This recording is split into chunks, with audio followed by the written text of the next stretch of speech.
obesitas itu memang orang-orang berpikir kita cuma berat badannya lebih saja nih gitu, karena mereka belum tahu nih ada penyakit yang akan mengintai ke depannya gitu. Jadi bertahan dengan berat badan yang lebih saja gitu, tidak berpikir untuk ada penyakit yang akan datang. Jadi sebaiknya kalau memang sudah berkelebihan berat badan, pola makan sudah mulai dijaga, pola makan yang baik, pola makan yang sehat, kemudian juga ada aktivitas olahraganya. Selamat datang di podcast Ini Batam, Mic On, Mic Open.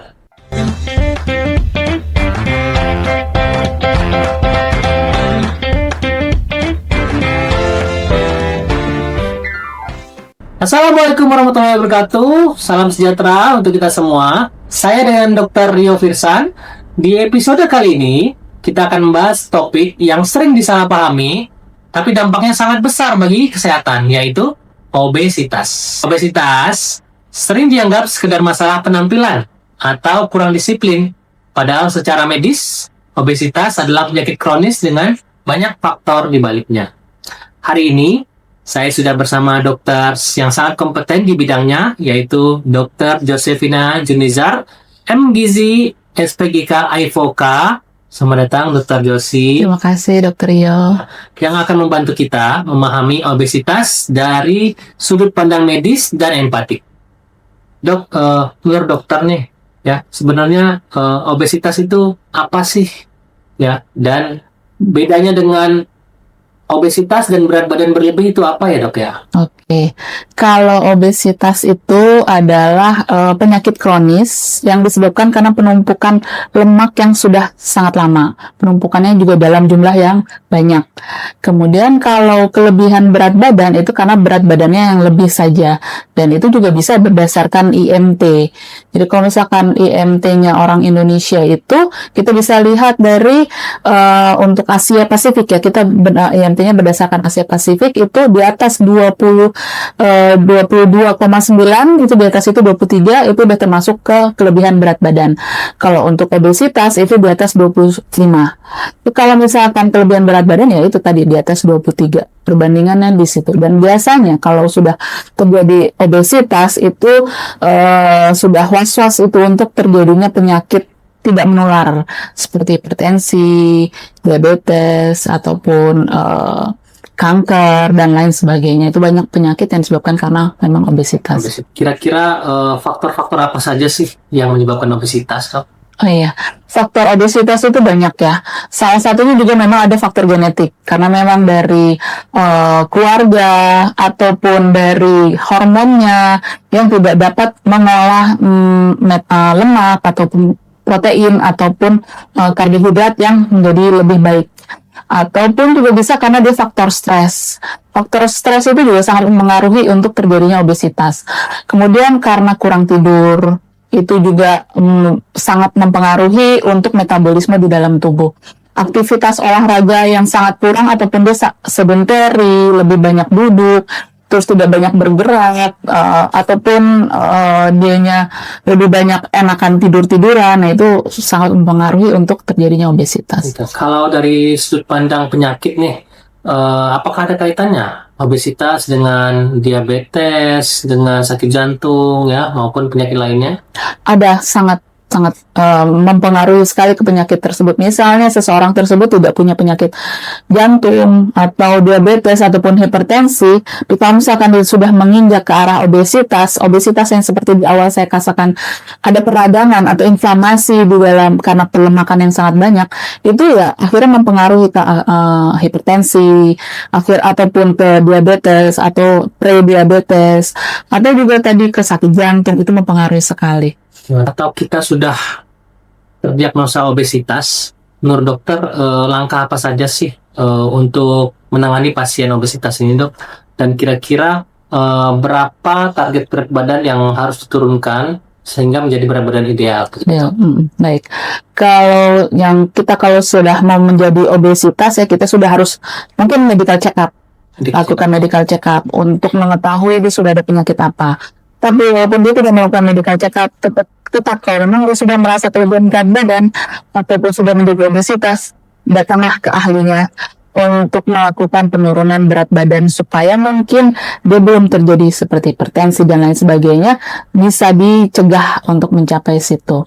Nah, penurunan berat badannya memang tidak langsung sebulan 10 kilo kayak gitu. Dan kita bisa sebaiknya dan paling bagus itu adalah setengah sampai dengan 1 kilo per minggu gitu. Jadi mungkin dalam 3 bulan ya kita bisa sampai 10 kilo, mungkin ada yang bisa seperti itu. Tergantung bagaimana dia juga pola makannya, bagaimana dengan dia aktivitas olahraganya dan lain sebagainya. Oke. Berbicara terkait pola makannya nih dok ya.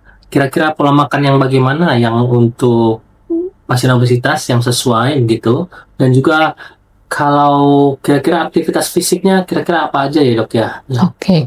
Kalau untuk obesitas pola makannya memang sih dianjurkan itu dengan pola makan 5 sampai 6 kali sehari, ada sarapan, ada makan selingan, ada makan siang, selingan lagi, dan makan malam. Mungkin ditambah makan malam.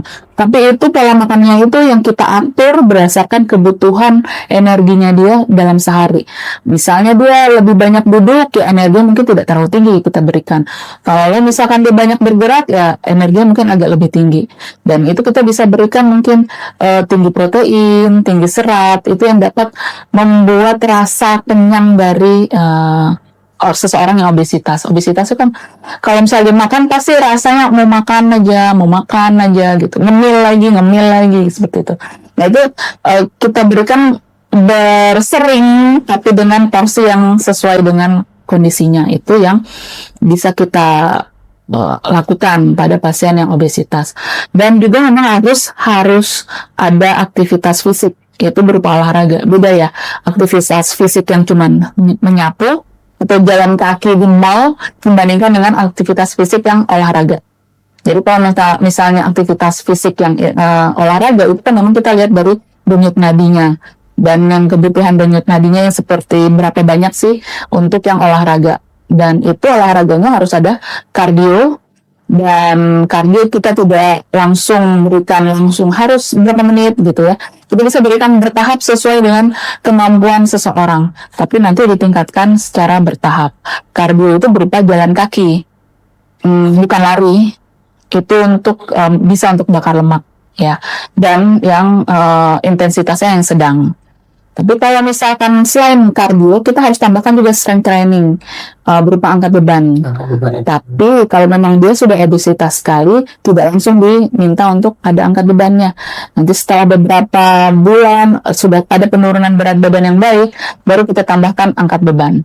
Angkat beban ini untuk pembentukan massa otot. Dan ini bisa membakar lemak yang sangat besar. Karena mesin pembakar lemak itu dari si otot, dan kita melakukannya angkat beban. Wah, menarik sekali ya dok ya. Oke. Ada beberapa orang yang sudah mengatur pola makannya dan sudah berolahraga, namun ada beberapa yang belum berhasil. Nah, menurut dokter, kapan sih kita bisa mulai untuk terapi dengan obat, dan aman nggak sih dok obat itu? Ya, biasanya kalau misalnya memang obesitas dengan komorbid, memang kita sudah anjurkan untuk menambah obat, ya. Karena dengan obesitas komorbid kan kita perlu segera untuk turunin berat badan supaya komorbidnya tidak bertambah parah. Nah itu sebaiknya sudah ditambahkan obat. Nah itu obat-obatnya untuk membakar lemak. Mungkin kalau dia pola makan nafsu makannya terlalu banyak, kita mungkin tambahin penahan nafsu makan dan lain sebagainya, dan juga vitamin seperti itu. Oke, baik. Menurut dokter, apa yang seharusnya diubah dari cara pola pikir masyarakat terkait obesitas nih? Kadang ada beberapa orang yang memandang stigma negatif terhadap obesitas. Jadi obesitas itu memang orang-orang berpikir, kita cuma berat badannya lebih saja nih gitu. Karena mereka belum tahu nih ada penyakit yang akan mengintai ke depannya gitu. Jadi bertahan dengan berat badan yang lebih saja gitu, tidak berpikir untuk ada penyakit yang akan datang. Jadi sebaiknya kalau memang sudah berkelebihan berat badan, pola makan sudah mulai dijaga, pola makan yang baik, pola makan yang sehat, kemudian dia juga ada aktivitas olahraganya. Terakhir ya dok ya, apa pesan dokter untuk penderita obesitas dok? Untuk penderita obesitas sebaiknya langsung berobat atau datang ke ahlinya untuk melakukan check up dirinya apakah sudah ada penyakit-penyakit tertentu, dan juga supaya dapat diaturkan pola makannya sehari-hari, dan juga seperti apa olahraganya yang harus dia lakukan, karena untuk menjadi manusia yang sehat dan juga untuk keluarganya juga. Baik dokter, ya. Terima kasih sekali untuk hari ini ya. Dalam pembahasan hari ini kita belajar bahwa obesitas itu bukan tentang kurangnya niat atau kegagalan pribadi, tapi merupakan sebuah kondisi medis yang membutuhkan pendekatan dan terapi jangka panjang. Untuk kalian yang sedang berjuang dengan obesitas, ingat bahwa mencari bantuan medis adalah bentuk kepedulian pada diri sendiri. Saya dengan Dr. Rio Firsan, sampai jumpa di episode berikutnya. Tetap jaga kesehatan dan jangan ragu untuk memulai langkah kecil hari ini.